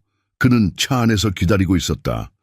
태림은 신나게 뛰어나왔지만 정환은 천천히 따라왔다. 그의 표정은 무거웠다. 어땠어? 첫 등교? 도현이 밝게 물었다. 태림이 즉시 대답했다. 재밌었어요. 정환이가 우리 반에 와서 다들 신기해했어요. 도현은 백미러로 정환을 바라보았다. 정환아, 너는 어땠니? 정환은 창밖을 바라보며 작게 대답했다. 괜찮았어요. 하지만 도현은 무언가 잘못되었다는 것을 느꼈다. 집에 도착하자마자 정환은 자신의 방으로 직행했다. 도현은 태림을 미정에게 맡기고 정환의 방으로 향했다. 문을 노크하고 들어가자 정환은 침대 위에 앉아 무언가를 그리고 있었다. 도현이 다가가 보니 그것은 병상에 누워있는 여자와 그 옆에 서 있는 소년의 그림이었다. 그림 잘 그리는구나, 도현이 말했다.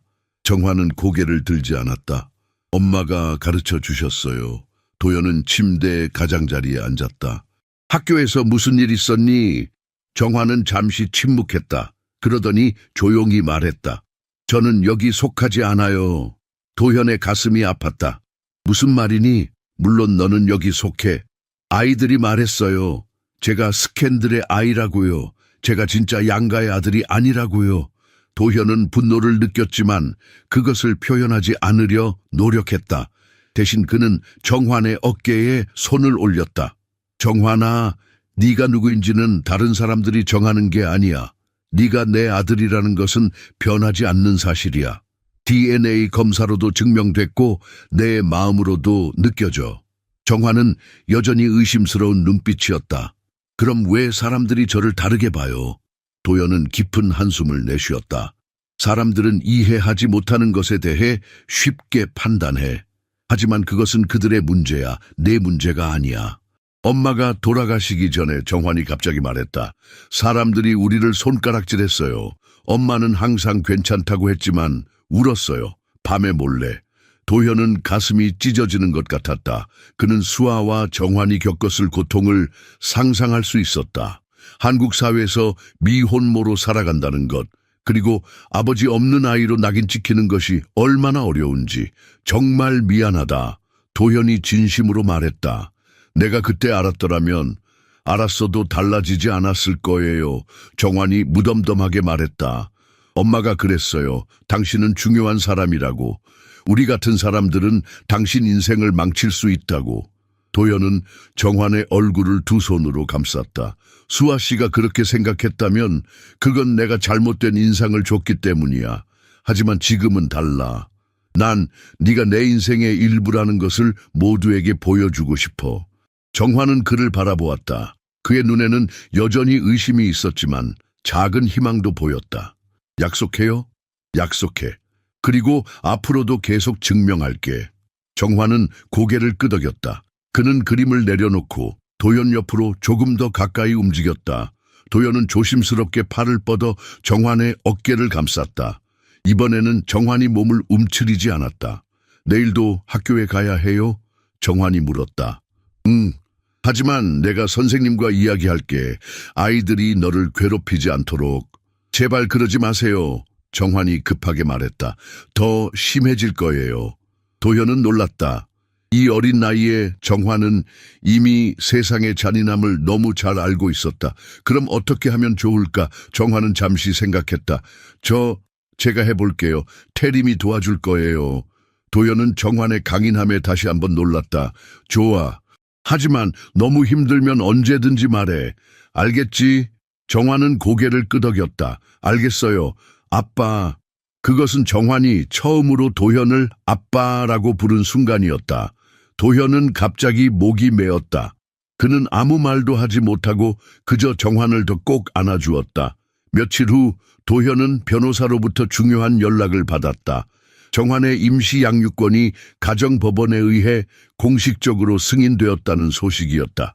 이제 법적으로도 정환은 도현의 보호 아래에 있게 되었다. 도현은 서류를 손에 들고 회사에서 일찍 나왔다. 그는 평소보다 들뜬 마음으로 집으로 향했다. 이것은 단순한 서류 이상의 의미가 있었다. 이것은 정환을 향한 그의 약속, 그리고 새로운 시작의 공식적인 인정이었다. 집에 도착하자 태림이 현관에서 그를 반겨주었다. 아빠, 태림이 뛰어와 그를 안았다. 태림아, 정환이는 어디 있니? 도현이 물었다. 뒤뜰에서 놀고 있어요. 오늘 학교에서 재미있었어요. 아빠, 정환이가 수학 문제를 모두 맞췄어요. 도현은 미소 지었다. 정환은 학교 생활에 조금씩 적응해 가고 있었다. 첫날의 어려움 이후로 태림과 몇몇 친구들의 도움으로 그는 조금씩 자신감을 찾아가고 있었다. 도현은 뒤뜰로 나갔다. 정환은 혼자 나무 아래 앉아 뭔가를 그리고 있었다. 도현이 다가가자 정환은 고개를 들었다. 이제 그의 얼굴에는 예전의 두려움 대신 조심스러운 기대감이 보였다. 정환아, 도현이 불렀다. 이리 와봐. 보여줄 것이 있어. 정환은 스케치북을 내려놓고 천천히 다가왔다. 도현은 그에게 서류를 보여주었다. 이것은 이제 네가 법적으로 나와 함께 있고 여기가 내 집이라는 것을 말해주는 서류야.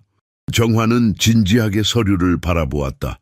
비록 그 내용을 완전히 이해하지는 못했지만 그 중요성은 느낄 수 있었다. 그럼 이제 제가 여기 살아도 되는 거예요? 진짜로요? 그래, 진짜야. 네가 원하는 한 여기가 내 집이야. 정환은 서류를 손에 꼭 쥐었다. 그의 눈빛이 변했다. 불안과 두려움이 조금씩 사라지고 있었다. 그리고 이제 제가 당신의 성을 가지고 있나요? 도현은 고개를 저었다. 아직은 아니야. 그것은 나중에 올 거야. 더 복잡한 절차가 필요하거든. 하지만 우리는 그 과정을 시작했어. 그럼 학교에서 저를 뭐라고 불러야 하나요? 강정환인지 양정환인지. 도현은 정환의 어깨에 손을 올렸다. 지금은 강정환으로 계속 다니는 게 좋을 것 같아. 하지만 곧 양정환이 될 거야. 그때까지 조금만 더 기다려줄래? 정환은 고개를 끄덕였다. 괜찮아요. 기다릴 수 있어요. 그날 저녁 도현은 특별한 저녁 식사를 준비했다. 미정은 정환이 좋아하는 음식들을 만들었고 도현은 작은 케이크도 준비했다. 그것은 정환이 공식적으로 가족이 된 것을 축하하는 자리였다. 식사 중에 도현은 정환에게 물었다. 학교는 어때? 적응하고 있니? 정환은 평소보다 활기찬 목소리로 대답했다. 괜찮아요. 선생님이 제가 따라가지 못하는 부분을 도와주세요. 그리고 태림이 친구들이 저를 도와주어요. 아직도 너를 놀리는 아이들이 있니? 정환은 잠시 망설였다. 조금요. 하지만 신경 쓰지 않으려고 해요. 태림이 끼어들었다. 오늘 서진이가 정환이를 놀렸는데 제가 말했어요. 정환이는 내 형제고 네가 놀리면 나랑도 놀아줄 수 없어라고요. 도현은 미소 지었다. 태림은 형제애를 진심으로 느끼고 있었다. 잘했어. 태림아, 형제는 서로를 지켜주는 거야. 케이크를 자르면서 도현은 건배를 제안했다. 우리 가족을 위해 이제 우리는 공식적으로 그리고 마음으로도 하나의 가족이야. 아이들은 즐겁게 웃으며 주스잔을 들었다. 정환의 눈에는 행복의 빛이 어렸다. 식사 후 정환은 도현에게 다가와 조심스럽게 물었다. 저 제가 뭔가 말해도 될까요? 물론이지, 무슨 말이든 해도 돼. 정화는 깊게 숨을 들이마셨다. 만약 제가 나쁘게 행동하면 어떡해요? 도현은 놀랐다. 무슨 뜻이니? 전에 할머니가 저를 키우려고 했을 때 제가 짜증을 냈어요. 할머니가 엄마처럼 하지 않아서요. 할머니는 저를 감당할 수 없다고 하셨어요. 그래서 제가 도망쳤어요. 도현은 정환의 얼굴을 부드럽게 들어올렸다. 정환아, 모든 아이는 가끔 짜증을 내고 화를 내. 그건 정상이야. 네가 나쁘게 행동한다고 해서 내가 널 포기하지 않을 거야. 우리는 가족이고 가족은 서로 참고 이해하는 거야. 정환의 눈에 눈물이 고였다. 약속하세요. 약속해. 네가 뭔가를 부수더라도 화를 내더라도 심지어 모든 것을 망가뜨리더라도 난 항상 네 곁에 있을 거야. 정환은 도현에게 다가가 조심스럽게 그를 안았다. 그것은 정환이 처음으로 자발적으로 시작한 긴 포옹이었다. 도현은 아들을 꼭 안아주었고 그 순간 그는 자신의 인생에서 무언가가 완전해졌다는 것을 느꼈다. 내 아들아, 그는 속삭였다. 정말 널 찾게 되어 기뻐. 정환이 도현의 가족이 된 지 한 달이 지났다. 겉으로 보기에 모든 것이 순조롭게 진행되고 있었다. 정환은 학교에 적응해가고 있었고 태림과도 진정한 형제처럼 가까워졌다. 도현은 가능한 한 일찍 귀가하여 아이들과 시간을 보내려고 노력했다. 하지만 이 평화로운 나날 속에서도 도현은 불안했다. 회사에서 그를 향한 시선이 달라졌다. 동료들은 여전히 공손했지만 그들의 눈빛에서 의심과 판단을 읽을 수 있었다. 이사회 회의에서는 그의 의견이 예전만큼 중요하게 받아들여지지 않았다. 그날 아침 도현은 사무실에서 은행의 회장 박중호를 만났다. 중호는 도현의 오랜 멘토였고 그를 현재의 위치까지 올라오게 도와준 사람이었다. 도현 씨, 중호가 말했다. 솔직히 이야기해도 될까? 도현은 긴장했지만 고개를 끄덕였다. 물론입니다, 회장님. 중호는 깊은 한숨을 내쉬었다. 당신이 정환이를 받아들인 것은 도덕적으로 옳은 일이었습니다. 아버지로서 당신을 존경합니다. 도현은 하지만이라는 단어가 이어질 것을 알았다. 하지만 중호가 예상대로 말을 이었다. 이 은행은 전통적인 가치와 이미지를 중요시합니다. 고객들 중 상당수가 당신의 상황에 대해 불편함을 표현하고 있습니다. 도현은 차분하게 대답했다. 제 사생활이 제 업무 능력에 영향을 미치지 않습니다, 회장님. 우리 둘 다 알다시피 이 세계에서는 인식이 현실입니다. 특히 우리와 거래하는 보수적인 대기업들은 이런 종류의 불규칙성에 민감합니다. 제 아들은 불규칙성이 아닙니다. 도현이 단호하게 말했다. 그의 목소리에는 예전에는 없었던 강철 같은 단단함이 있었다. 중호는 잠시 그를 바라보았다. 당신이 바뀌었군요, 도현 씨. 네, 회장님. 제가 바뀌었습니다. 더 나은 방향으로요. 경고하는데 이사회 내에서 당신에 대한 불만이 커지고 있습니다. 일부는 당신의 판단력에 의문을 제기하고 있습니다. 도현은 조용히 대답했다. 제 판단력은 제 아들을 인정하고 책임지는 것이 옳다고 말해줍니다. 그것이 제 진정성을 의심하게 한다면 그건 그들의 문제입니다. 제 문제가 아닙니다. 회의가 끝나고 도현은 자신의 사무실로 돌아왔다. 그는 창밖을 바라보며 깊은 생각에 잠겼다. 그동안 그가 쌓아온 모든 것이 흔들리고 있었다. 20년 넘게 헌신한 경력, 그가 이루어낸 모든 성취가 위험에 처해 있었다. 하지만 이상하게도 그는 편곤함을 느꼈다. 예전에는 자신의 직업과 사회적 지위를 그 무엇보다 중요하게 여겼던 그였지만 이제는 다른 가치가 더 중요해졌다. 정환의 미소, 태림의 웃음소리, 그리고 그들이 함께하는 저녁 식사 시간. 그것들이 진정으로 중요한 것이었다. 그날 저녁 도현은 평소보다 일찍 집에 돌아왔다. 아이들은 뒤뜰에서 놀고 있었다. 태림은 공을 던지고 있었고 정환은 그것을 받아내려고 노력하고 있었다. 정환의 웃음소리가 공기 중에 울려 퍼졌다. 한 달 전만 해도 그 소리를 듣는 것은 상상할 수 없었다. 도현이 다가가자 정환은 그를 보고 잠시 멈췄다. 그러나 곧 환한 미소를 지었다. 아빠, 일찍 왔네요. 아빠라는 단어가 도연의 가슴을 따뜻하게 했다. 정환이 그를 아빠라고 부르기 시작한 것은 얼마 되지 않았다. 처음에는 어색했지만 이제는 자연스럽게 나오는 듯했다. 오늘 일을 일찍 마쳤어. 도연이 대답했다. 너희들 뭐 하고 있니?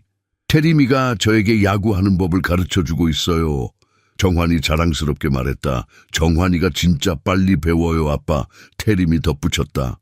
처음에는 공을 전혀 못 잡았는데 이제는 거의 다 잡아요. 도연은 아이들 사이에 앉았다. 나도 같이 해도 될까? 아이들은 기쁨의 참 목소리로 네라고 외쳤다. 그들은 해가 질 때까지 함께 놀았다.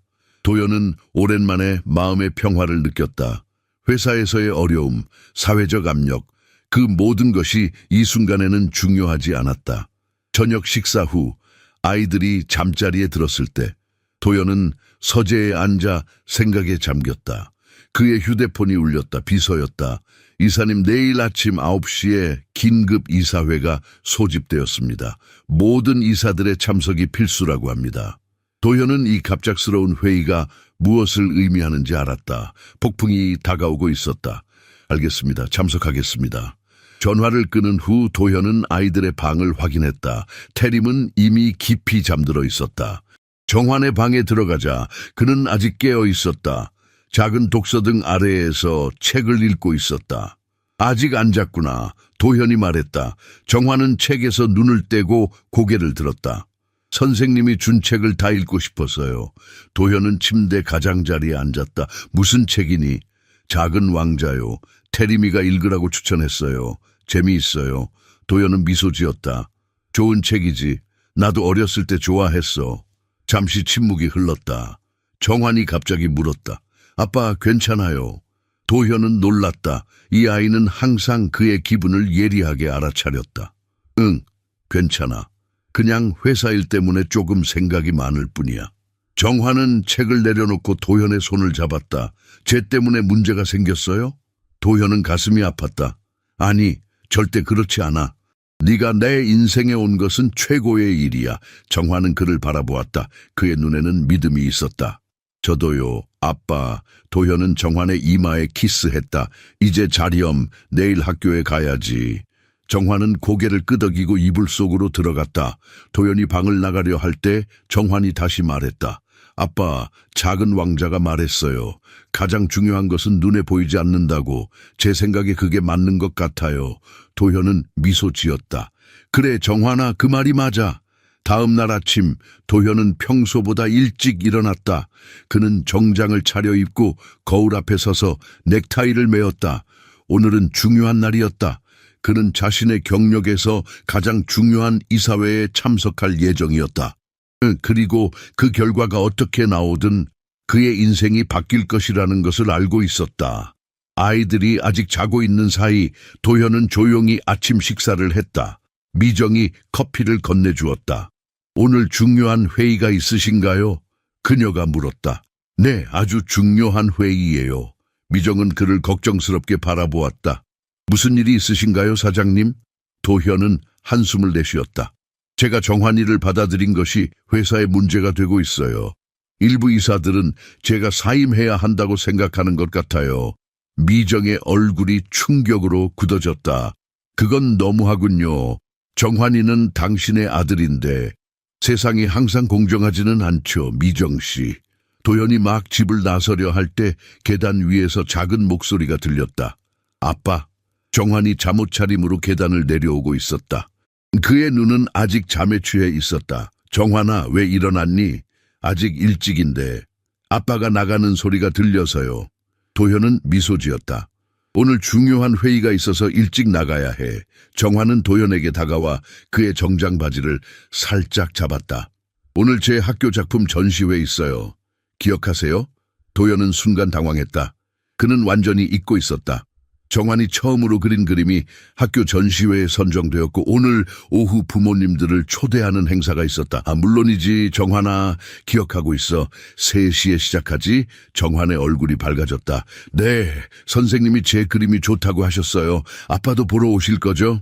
도현은 조금 망설였다. 이사회가 어떻게 진행될지, 그리고 그 후에 무슨 일이 벌어질지 알 수 없었다. 하지만 그는 확신을 담아 대답했다. 당연하지. 꼭 갈게. 정화는 환하게 웃었다.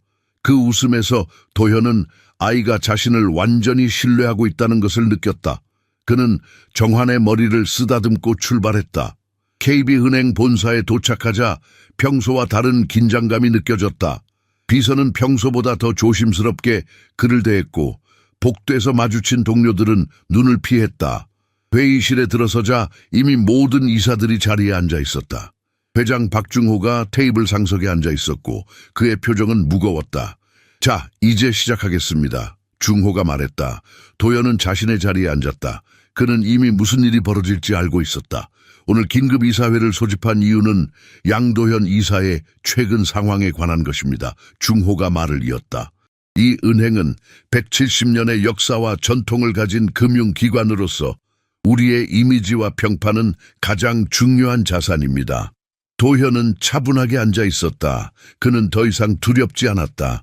최근 양 이사의 개인적 상황이 언론의 주목을 받았고 일부 주요 고객들이 우려를 표명했습니다. 이사회 내에서도 이 문제에 대한 다양한 의견이 있었습니다. 재무이사 박지영이 발언권을 얻었다. 솔직히 말하겠습니다. 양 이사님의 혼호의 자식 문제는 은행의 보수적인 이미지에 해를 끼치고 있습니다. 이미 몇몇 주요 고객들이 거래를 중단하겠다고 위협했습니다. 도현은 여전히 침착했다. 제 아들은 문제가 아닙니다, 박 이사님. 그는 제 아들입니다. 그리고 은행의 이미지가 한 아이의 존재보다 중요하다고 생각한다면 그것은 우리가 가치에 대해 재고해 봐야 할 문제입니다. 마케팅 이사 김민준이 끼어들었다. 도현 씨, 우리가 당신의 도덕적 선택을 존중하지만 현실적으로 이 상황이 은행에 타격을 주고 있습니다. 당신이 일시적으로 물러나는 것이 모두에게 최선일 수 있습니다. 회의실 안에 긴장감이 감돌았다. 모든 눈이 도현에게 향했다. 중호가 말했다. 양 이사, 당신의 능력과 기여에 대해서는 누구도 의심하지 않습니다. 하지만 현재 상황을 고려하여 이사회는 당신에게 6개월간의 휴직을 제안합니다. 그동안 상황이 진정될 수 있을 것입니다. 도현은 천천히 일어섰다. 그의 표정은 평온했다. 존경하는 회장님 그리고 이사님들, 저는 20년 넘게 이 은행을 위해 일해왔습니다. 제 모든 열정과 시간을 바쳤습니다. 그 과정에서 제가 희생한 것들이 있습니다. 가족과의 시간, 개인적인 행복, 그리고 제 아들의 처음 7년. 회의실은 조용했다. 이제 저는 더 이상 그런 희생을 하지 않기로 결정했습니다. 제 아들을 위해, 그리고 제 자신을 위해서요. 도현은 서류 가방에서 봉투를 꺼내 테이블 위에 올려놓았다. 이것은 제 사직서입니다. 휴직이 아닌 사직을 선택합니다. 제가 가장 소중히 여기는 가치와 양립할 수 없는 환경에서는 더 이상 일할 수 없습니다.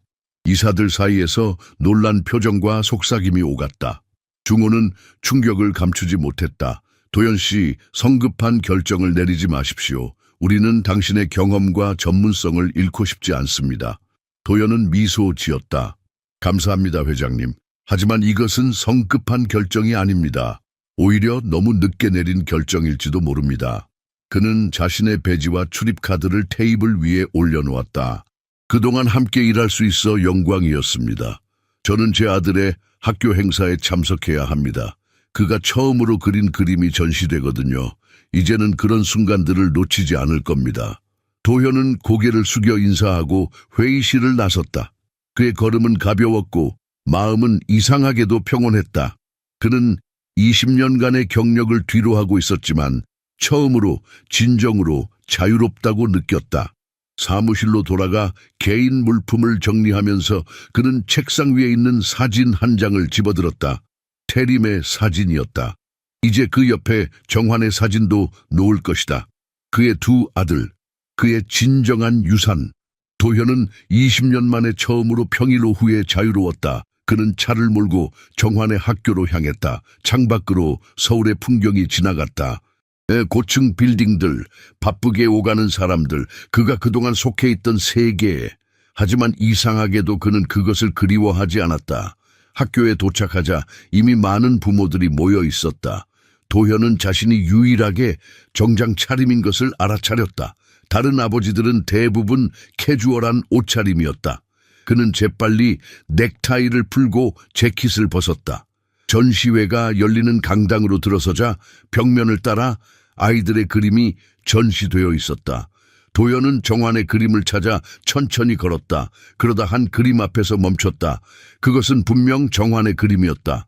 화면 가득 그려진 나무 아래에 세 사람이 서 있었다. 그들은 손을 잡고 있었다. 큰 사람은 분명 도현이었고 그 옆에 두 작은 사람은 태림과 정환임이 분명했다.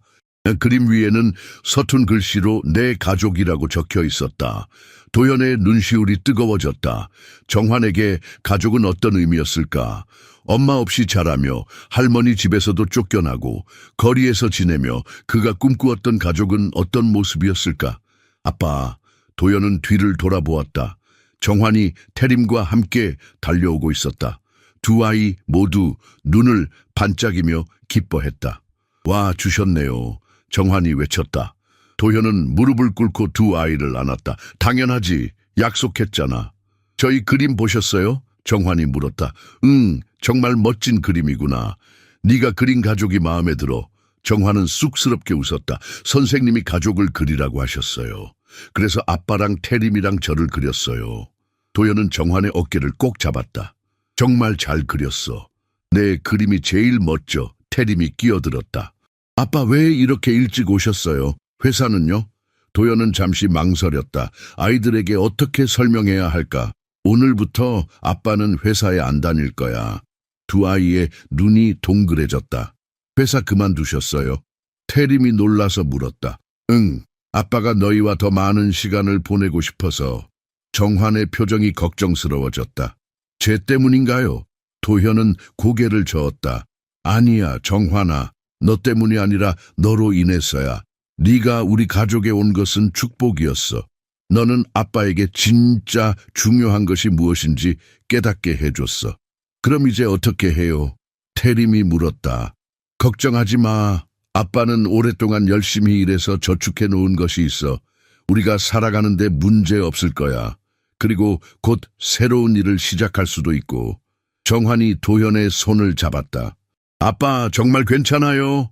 도현은 정환의 진지한 눈빛을 마주했다. 이 7살 아이는 종종 어른보다 더 깊은 이해력을 보였다. 응, 정말 괜찮아. 사실 오랜만에 정말 편안해. 선생님이 다가와 도현에게 인사했다. 안녕하세요, 양 선생님. 정환이가 많이 적응하고 있어요. 처음에는 조용했지만 이제는 수업에도 적극적으로 참여하고 있답니다. 감사합니다. 집에서도 많이 달라졌어요. 이제 웃음소리도 많이 들려요. 선생님은 미소 지었다. 정환이는 특별한 아이예요. 굉장히 섬세하고 관찰력이 뛰어나요. 그리고 그림 재능도 있고요. 도현은 자랑스러운 마음으로 정환을 바라보았다. 네, 그는 정말 특별한 아이입니다. 전시회가 끝나고 집으로 돌아가는 길에 아이들은 뒷좌석에서 즐겁게 수다를 떨었다. 도현은 백미러로 그들을 바라보며 미소 지었다. 그의 인생이 이렇게 바뀔 줄은 상상도 못했다. 집에 도착하자 미정이 걱정스러운 표정으로 그들을 맞이했다. 아마도 그가 일찍 돌아온 것에 놀란 듯했다. 사장님, 무슨 일이 있으셨나요? 도현은 태림과 정환에게 말했다. 너희들 먼저 방에 가 있을래? 아빠가 미정 씨와 이야기할 게 있어. 아이들이 올라간 후 도현은 미정에게 모든 일을 설명했다. 그녀의 얼굴은 충격으로 굳어졌다. 정말 사직하셨어요. 그 모든 것을. 네, 하지만 후회하지 않아요. 처음으로 제가 진정으로 원하는 것이 무엇인지 알게 되었으니까요. 미정의 눈에 눈물이 고였다. 정말 대단하세요, 사장님. 많은 사람들이 그런 선택을 하지 못할 거예요. 미정 씨, 이제 앞으로의 일이 좀 불확실해요. 당신이 계속 우리와 함께 있어주면 좋겠지만 상황이 바뀌었으니 이해하겠습니다. 미정은 단호하게 고개를 저었다. 제가 어디 가겠어요? 저는 이 가족의 일원이에요. 20년 넘게 태림이를 돌봐왔는데 이제 정환이도 있잖아요. 저는 남아서 도울 거예요. 도현은 감사의 마음으로 미정의 손을 잡았다. 고마워요, 미정 씨. 저녁 식사 후 도현은 아이들과 함께 거실에 앉았다. 그는 태림과 정환에게 이야기했다. 아이들아, 이제 우리 가족에 큰 변화가 있을 거야. 아빠가 회사를 그만두었으니 우리 생활도 조금 달라질 수 있어. 아마 조금 더 검소하게 살아야 할지도 몰라. 태림이 물었다. 그럼 우리 집도 팔아야 해요? 도현은 잠시 생각했다. 이 큰 집은 그의 사회적 지위의 상징이었다. 하지만 세 사람과 미정이 살기에는 너무 컸다. 그럴 수도 있어. 하지만 그건 나중에 결정할 일이야.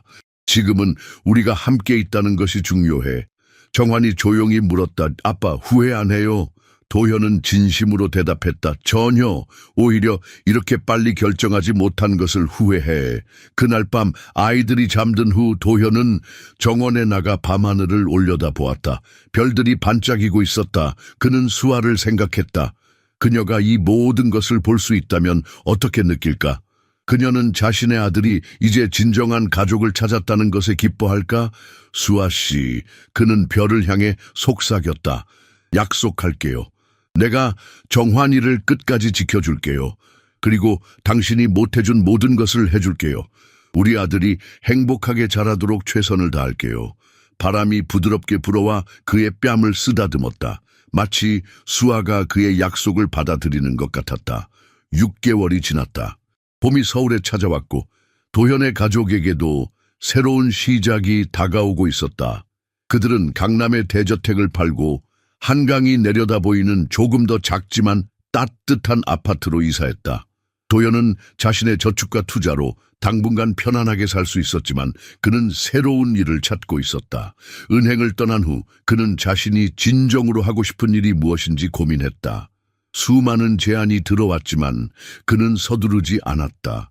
대신 아이들과 시간을 보내며 그동안 놓쳤던 일상의 기쁨을 만끽했다.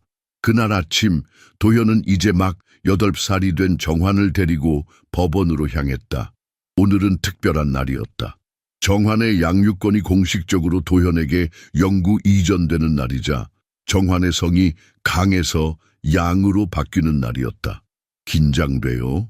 도현이 물었다. 법원으로 가는 차 안에서. 정환은 고개를 저었다. 아니요, 이미 아빠는 아빠고 저는 아빠 아들이니까요. 오늘은 그냥 다른 사람들에게 보여주는 거예요. 도현은 미소 지었다. 정환은 늘 그를 놀라게 했다. 이 어린 나이에 그는 이미 삶의 본질에 대해 깊은 통찰력을 가지고 있었다. 법정에서의 절차는 생각보다 간단했다. 판사는 도현과 정환에게 몇 가지 질문을 했고 모든 서류를 검토한 후 양육권 영구 이전을 승인했다. 그리고 정환의 공식 이름이 양정환으로 변경되었다. 이제 법적으로도 우리는 아버지와 아들입니다. 판사가 미소 지으며 말했다. 정환은 진지하게 고개를 끄덕였다. 감사합니다, 판사님. 법원을 나오는 길에 정환이 물었다. 이제 진짜로 양정환이 된 거예요? 그래, 이제 공식적으로 양정환이야. 그럼 제 주민등록증에도 그렇게 나와요? 도현은 웃음을 터뜨렸다. 내가 주민등록증을 받을 때는 아직 멀었어. 하지만 내 모든 공식 서류에는 양정환으로 나올 거야. 정환은 만족스러운 표정으로 고개를 끄덕였다. 좋아요. 이제 태림이랑 완전히 형제가 된 거네요. 그들이 집에 도착했을 때 태림은 현관에서 기다리고 있었다. 어땠어? 이제 정환이가 진짜로 우리 가족이 된 거야? 응, 이제 정환이의 이름은 양정환이야. 태림은 기뻐하며 정환을 껴안았다. 야호, 이제 완전히 내 형제다. 미정은 특별한 저녁 식사를 준비했다. 정환이 가장 좋아하는 음식들로 가득한 식탁이었다. 도현은 아이들을 위해 샴페인 글라스에 사과 주스를 따랐다. 오늘 우리는 특별한 날을 축하합니다. 도현이 말했다. 정환이가 공식적으로 우리 가족의 일원이 된 것을 축하해요. 그들은 즐겁게 건배했다. 정환의 얼굴에는 행복한 미소가 가득했다. 식사 후 도현은 아이들에게 중요한 이야기가 있다고 말했다. 그들은 거실에 모였다. 아이들아, 아빠가 새로운 일을 시작하기로 했어. 어떤 일이에요? 태림이 물었다. 아빠가 작은 재단을 설립했어. 새 시작 재단이라고. 어려운 상황에 처한 아이들과 한부모 가정을 돕는 재단이야. 정환의 눈이 커졌다. 저처럼요? 그래, 정환아, 네가 아빠에게 왔을 때 아빠는 세상에 너처럼 도움이 필요한 아이들이 많다는 것을 알게 되었어. 그리고 아빠가 그들을 도울 수 있다는 것도. 태림이 물었다. 제가 도울 수 있어요? 도현은 웃었다. 물론이지. 너희 둘 다 도울 수 있어. 사실 이 재단의 아이디어는 정환이에게서 온 거야. 정환은 놀랐다. 저요? 응. 네가 아빠에게 가르쳐준 것이 많아. 진정으로 중요한 것이 무엇인지, 그리고 이 어떤 것이 가치 있는 삶인지. 정환은 수줍게 웃었다.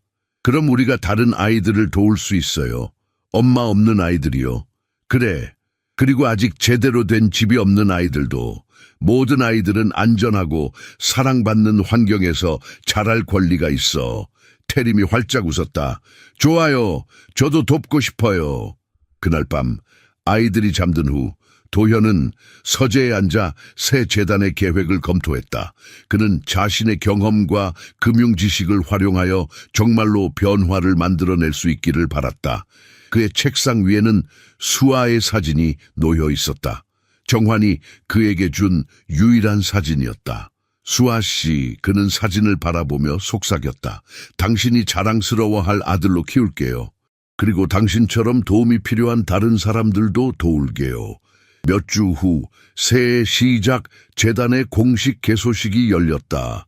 많은 사람들이 참석했고 도현의 이전 동료들도 일부 있었다. 그의 용기와 결단력은 많은 사람들에게 영감을 주었다. 개소식에서 도현은 짧은 연설을 했다. 저는 평생 성공을 위해 달려왔습니다. 하지만 진정한 성공이 무엇인지 깨달은 것은 얼마 되지 않았습니다. 제 아들 정환이 제 인생에 들어왔을 때 그는 저에게 새로운 시각을 가져다 주었습니다. 그는 저에게 진정한 가치와 사랑의 의미를 가르쳐 주었습니다. 그는 잠시 멈추고 정환을 바라보았다. 정환은 태림과 함께 앞줄에 앉아 있었다. 자랑스러운 눈빛으로 아버지를 바라보며 이 재단은 우리 사회의 가장 취약한 구성원들을 돕기 위한 것입니다. 모든 아이는 안전하고 사랑받는 환경에서 자랄 권리가 있습니다. 모든 부모는 자녀를 양육하는 데 필요한 지원을 받을 권리가 있습니다. 우리는 함께 변화를 만들 수 있습니다. 참석자들의 박수가 터져 나왔다. 도현은 무대에서 내려와 아들들에게 다가갔다. 정환과 태림은 그를 꼭 안았다. 자랑스러워요, 아빠. 정환이 말했다. 도현의 눈에 눈물이 고였다. 그는 자신의 아들이 자신을 자랑스러워한다는 것이 얼마나 큰 선물인지 알고 있었다. 1년 후 정환의 학교에서 가족의 날 행사가 열렸다. 각 학생들은 자신의 가족에 대해 짧은 발표를 하게 되어 있었다. 정환은 태림과 함께 무대에 올라갔다. 제 가족은 그림 한 장, 약속 하나, 그리고 제가 존재하는지 몰랐던 사람으로 시작했어요. 정환이 말하기 시작했다. 제 엄마는 돌아가셨지만 저에게 꿈꾸는 법을 가르쳐 주셨어요. 제 아빠는 저를 찾아주셨고 저에게 머무는 법, 더 이상 도망칠 필요가 없다는 것. 마침내 제가 도착했고 여기가 제 자리라는 것을 믿게 해주셨어요. 정환은 도현을 바라보았다. 도현의 눈에서 눈물이 흘러내렸다. 제 형제 태림이는 저에게 웃는 법을 가르쳐 주었어요. 그리고 미정 할머니는 저에게 다시 사랑받는 느낌이 어떤 것인지 보여주셨어요. 정환은 자랑스럽게 고개를 들었다. 제 이름은 양정환입니다. 제가 어디서 왔는지 알고 어디로 가는지도 알아요. 이제 저는 더 이상 혼자가 아니에요. 저는 가족이 있어요. 청중들의 박수가 터져 나왔다. 도현은 자리에서 일어나 무대로 향했다. 그는 정환과 태림을 품에 안았다. 그들 셋은 서로를 꼭 끌어안았다. 그들은 이제 완전한 가족이었다. 그들의 여정은 상처와 거절, 오해로 시작되었지만 사랑과 용기, 그리고 무엇보다 진실로 끝났다. 도현은 자신의 두 아들을 바라보며 생각했다. 인생의 가장 귀중한 선물은 때로 가장 예상치 못한 순간에 찾아온다. 그리고 그것을 받아들일 용기만 있다면 그것은 당신의 삶을 영원히 바꿀 수 있다. 정환은 아버지를 올려다보며 웃었다. 그의 눈에는 더 이상 두려움도 의심도 없었다. 오직 사랑과 소속감만이 있었다. 그는 마침내 집에 도착했다.